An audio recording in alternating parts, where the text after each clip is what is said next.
కూటమి పాలనలో అధికార పార్టీ నేతలు రెచ్చిపోతున్నారు. పూటకో ఊరిలో గడియకో కాలనీలో కబ్జాలు చేసుకుంటూ ఆస్తులు పోగేసుకుంటున్నారు.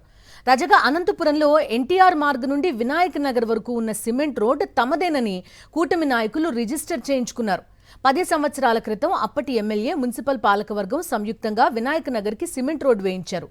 ఇప్పుడు ఆ స్థలం తమదంటూ కొంతమంది భూ కబ్జాదారులు రోడ్డుకు అడ్డంగా రాళ్లు పేర్చారు. కాలనీ వాసులను భయభ్రాంతులకు గురిచేస్తున్నారు. దీంతో తమ రోడ్డును కాపాడాలంటూ కాలనీ వాసులు అధికారులను ఆశ్రయించారు.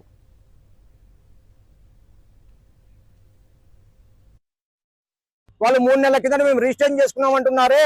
ఇక్కడ సీసీ రోడ్డు, ఈ సీసీ రోడ్డు అనేది తెలిసి కూడా వాళ్ళు రిజిస్టర్ చేసుకున్నారంటే వాళ్ళు దుమ్మిచ్చుకున్నారా, డబ్బిచ్చుకున్నారా అనేది ప్రతి ఒక్కరూ గ్రహించాల్సిన అవసరం ఎంతైనా ఉందని చెప్పేసి నేను తెలియజేసుకుంటున్నా.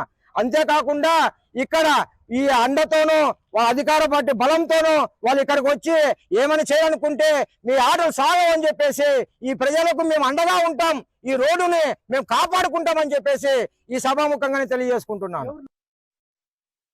ఇక్కడ 20 సంవత్సరాల ముందు మట్టి రోడ్డు ఉంది. 10 సంవత్సరాల కింద సీసీ రోడ్డు వేసినారు. మేము ఎంతో ఆశగా వేయించుకున్న రోడ్డుని ఇప్పుడు ఆక్రమించుకోవాలని చూస్తున్నారు సార్. ఇక్కడ 200 పైగా జీవనాలు ఉన్నాయి. ఇవన్నీ ఈ ఇండ్ల మీద మాత్రమే ఆధారపడి ఉన్నాయి సార్. ప్రస్తుతానికైతే ఇప్పుడు ఈ రోడ్డును ఆక్రమించుకోవాలని చూస్తున్నారు, మమ్మల్ని బెదిరియాలని చూస్తున్నారు సార్. ఇట్లా తిరిగి ఇప్పుడు మా రోడ్డు మాకు కావాలా సార్.